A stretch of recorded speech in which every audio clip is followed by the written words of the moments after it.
Waheguru Ji Ka Khalsa, Waheguru Ji Ki Fateh. Welcome to part 2 of this special program with Dabinderjit Singh about his appointment to the House of Lords and how it all went wrong. Dabinderjit, thank you for joining us. And we were speaking about how it was almost a done thing, as it were. You were going to be appointed to the House of Lords, and then it all came unstuck.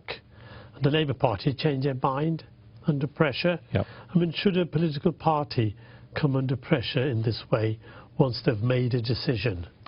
I think the challenge we've got is we can only go by the facts. My name was leaked, clearly, before the announcement, and a hate campaign started. Who was involved? Time will tell. You know, was it people within the Labour Party? Was it the opposition? Was it a foreign government? Who knows? Who knows? Was it people within our own community as well? Because there is competition for these things. It could be. And many people from our own community who were in the end appointed but want to take that honour for themselves. So that's entirely possible, and I've seen that happen. And I think the source of the leak or the campaign against you is not so important as to more why the Labour Party changed their mind. They shouldn't do that without a proper investigation, and it seems like a knee-jerk reaction. Was it knee-jerk? I don't disagree with you, the fact of what the Labour Party should do. There's also a question of when there's only one person in this country that can approve a life peerage, and it's the monarch of the day. So when Her Majesty the Queen signed on the 21st of December, the day before those 17 peerages, where I was listed, was Robert Peston, the IT, tweeted about it that day. Then the Cabinet Office, it's not the Labour Party, it's government, the Cabinet Office have a duty, constitutional duty, to follow what the monarch says. The Prime Minister can't stop it, definitely the Leader of the Opposition can't stop it. However, this has happened. And why is no one prepared to speak about this? Has it ever happened before? Never happened before. Is this a unique situation? There's one person in history, because I've lived with this for 2 years, Davinder, so mind my French, I'm feeling quite passionate about this now. And you've become the expert as well. There is only one person in history. He was the Daily Mail editor and Mr. Winter. Tony Blair recommended him as Prime Minister for a life peerage. He went through the same process as me, House of Lords Appointments Commission. He then sent the recommendation to Her Majesty the Queen, who approved his name. However, he died. He died of a heart attack before that public announcement. He's the only person in history that's been through the entire process. I am not dead. Yes. I'm alive. I'm sitting here with you in the SIKH Channel. And if we don't tell this story, then we're doing a disservice, not just to our community, but to this country, to say the establishment, whoever it is, when they come under pressure, they need to do the right thing. And I've given up and sacrificed so much personally to tell this story. And I won't just be telling the story here on SIKH Channel. I want to tell the masses in this country and abroad. Has this become a personal crusade for you? Because you've gone through a lot, and we do feel very sorry for the way you've been treated. But has it turned, is it no more really about the community? Has it turned into a personal crusade for you? No, because Maharaj, if you believe in Maharaj, this was Maharaj's choice. That this was going to happen, so I could tell this story, so we can bring about change. That's the very nature of Sikhs. We rise up to adversity. This is no longer about Dabinderjit Singh. This is about an individual that had been put through the process and got through the entire process as a result of a campaign, whoever was involved, right? The Labour Party had a knee-jerk reaction, as you said, and pulled my name. Now the real campaign started. So I was told it was done to protect me, as I said in the last episode. However, what then I was put through was the Labour Party Chief of Staff decided to run an additional vetting exercise up to the 11th of January 2021. So he said to all the people that didn't like me within the Labour Party, can you send us any evidence, any information about Dabinderjit Singh? And he set an absolute deadline of the 11th of January. And of course there'll be some people who would say good things about you, and a lot of others who would say that you weren't suitable for whatever reason, for their personal opinions. That's a mix of opinions. He asked for that. However, I'm the first person that got into that position that went through the official process of being vetted by MI5, MI6, police, had been then advised to the Prime Minister, who recommended me, and the Queen of Brutes. So I've been there. So I was going through this additional process that no other life peer, the ones that were made on 14, have never been put through this process because their names were not leaked and they weren't put there. But what I'm saying is, on the 10th of January 21, a national newspaper then runs an article about my peerage. Anyone can read it, it's in the public domain, and basically the reading from that article is Keir Starmer bowed to pressure. That's what it was. And a leading Labour politician, unnamed in the article, I know exactly what it is, and it's not a Sikh MP, let me just clarify that on the SIKH channel. She said, I've told Sir Keir Starmer he's made a mistake, his staff need to put this right. That was the day before the deadline, and I know almost for a fact that that article that was run in a conservative newspaper, let me say that, was actually run by Labour individuals. How many Sikh lords are there at the moment of a Sikh background?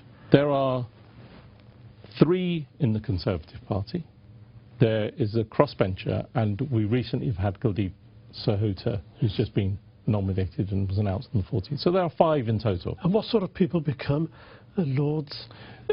So this is one of the interesting things. If you looked at the House of Lords, they're often older people. You're far too young to be a lord. No, and this, you know, I can name the Goddaras that have written in the last few weeks before the announcement. You know, and leading Goddaras in this country, as I've seen those letters, is, and it's interesting what they say. They say, look at the demographics of the Sikh community in this country. The vast majority are born in this country. British the 4 current peers, and the 5th one is appointed, are all not born in this country because of their age. They're all over 70. And therefore, what sort of message does this send? Because it's not just about...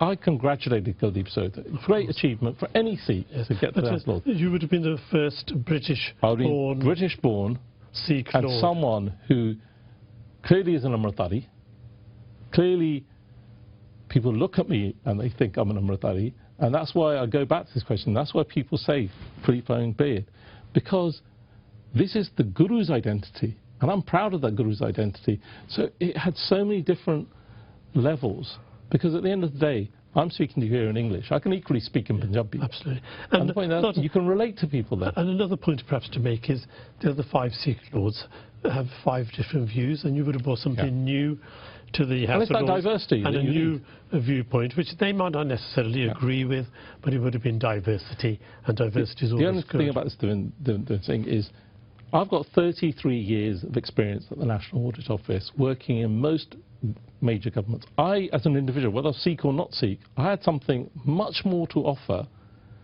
Parliament. Forget the Labour Party, Parliament, in terms of its scrutiny role that the House of Lords have. A lot of peers don't even know what their job is. So, Dabinderjit, there's no real issue with your skill set. You're extremely qualified chartered accountant. You devoted your life to community service and public service. So you are overqualified for the role.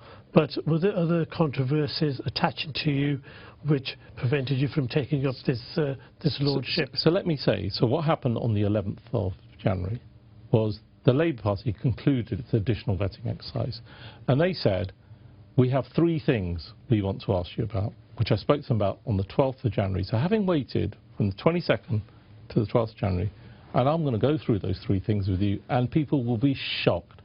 They said... Were these in an email? Or were they these were discussed and in written conversations that we had. So the first one was, Dabinderjit, your name is Dabinderjit Singh Sidhu. At work, people refer to you as Sid Sidhu. That's correct. Both those names were checked when I went through the vetting. we've been told you operate under other names. And I said, his name was Morgan McSweeney, the Chief of Staff. I said, Morgan, that's a bit like me saying, we've now vetted Morgan McSweeney, but somebody's told me your name's Matthew. I cannot be responsible for every Mr. Singh. Was it a nonsense, basically? It was a complete nonsense, and that was his first thing. Second thing he said was, we have a video of somebody called Graham Williamson, and Labour Party policy is not to share a stage with anyone who has a right-wing background. I said, fine. And what we would do is if someone had shared a stage with someone with a right-wing background, we would probably discipline them and probably throw them out the party. And I said, fine. I said, send me the video. So I don't know which video you're talking about, where it was, what the context was. However, I'm aware of Graham Williamson because he has been to a number of Sikh events in a number of different places. But send me the video, I'll deal with it, and I'll deal with it today. And the third one was, Dabinder, you're aware of the article in the London Evening Standard 12 years earlier. And I said, Morgan, let me stop you there. On the 9th of November 2020, you called me and congratulated me and said Keir was nominating me. And my line manager would be Baroness Angela Smith. She called me 2 days later on the 11th of November. And I said, Angela said, started talking maiden speech, which I mentioned in the last episode. And I said, the one thing that could come up in the vetting process is a London Evening Standard article from 2008. I was front page news, 3 pages, and it was entirely to do with Boris Johnson and Ken Livingstone fighting the mayoral election. And I was scapegoated by that.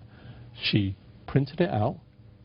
And what was that article? It was all about I was on the board for Transport for London and how Ken Livingstone. So it was a smear campaign against Ken Livingstone. Nothing to do with me. I was just basically the one caught up in it. However, but was there any allegations made in the article? There were all sorts of allegations. They had issues around the June demonstration, about who the killers of Indira Gandhi were. It was a smear campaign.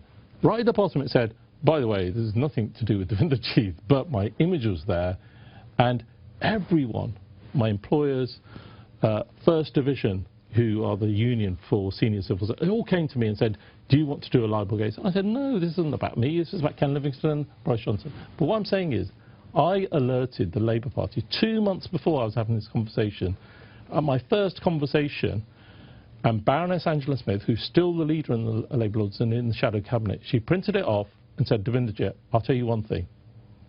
If the House of Lords appointments could bring this up, we will deal with it. However, this is not the way they operate. They rely on MI5, MI6, the police.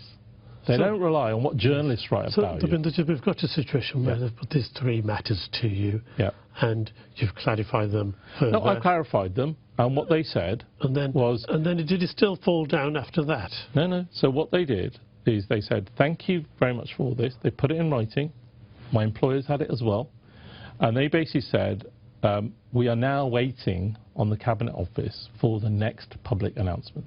So I went through this additional vetting process and dealt with everything they raised in a matter of a day. And that was what anyone could come up with. But my name was there in the public. Anyone could have complained about me. Now, a lot of your viewers will say, you know, these things are a bit of a joke. Now, I've said, and I've gone on record to say this, is Morgan McSweeney, the Chief of Staff, admitted at that time to others that he should have just gone ahead with the peerage at the time, because the haters still went to the newspaper and still did what they threatened to do at the time. Now, some of this I won't go into because the police are investigating. Some of them could be subject of legal action. But the point is, the public deserve to know that somebody that's been a public servant for over 33 years was put through this process. And since January 21, I have a dozen written things from the Labour Party, only from a few weeks ago, still saying the same thing. We are simply waiting for the next public announcement. And why am I talking about it today? Because on the 14th of October 22, it was the first announcement since 22nd of December 2020, because of all the parties, controversies, and Prime Minister stepping down, a new Prime Minister. Basically, it's waited to this time. And do they miss you out again? It's not missing me out. So I had a phone call from Morgan McSweeney that week, and he said, Dabinderjit, because of the leak, the names had been leaked a week earlier in the papers. He said, because of the leak, we thought we owed it to you in advance to tell you your name will not appear in the public announcement. It was a half-hour conversation, and a lot of things we talked about, I repeated to him and said, here is an opportunity for you to give me some clarification. Yes. If they'd said to me back in 2021, look, Dabinderjit, nothing wrong with you. You passed all the checks, you've ticked everything. So, however, you're a controversial figure, and politically, we can't afford to take you to the house. I would have accepted it. Essentially, they've really put you through the mill. Yeah. You've been through additional vetting, they've put these queries to you, and then you've had to wait and wait, and you've been very patient. And it's impacted on my career and my reputation. They've let you down again. So it is very devastating, it's very disappointing, and the intrigue is really interesting and disappointing for the community, not just for the community, but generally in terms of diversity. And many people within the Sikh community and other communities may not agree with what you represent and who you are in terms of politics. But everybody's entitled to their own opinion, and you have an opinion, and that should be respected. But the way it's been dealt with doesn't seem very equitable or appropriate. And we'll come on in the final part, Dabinderjit, as to the future. And now that we've heard about this debacle and what's happened to you, you've been treated terribly by the Labour Party. We'll come on to... By all those involved, I'd have to say. That's right. What perhaps can happen next. Thank you very much. Waheguru Ji Ka Khalsa, Waheguru Ji Ki Fateh.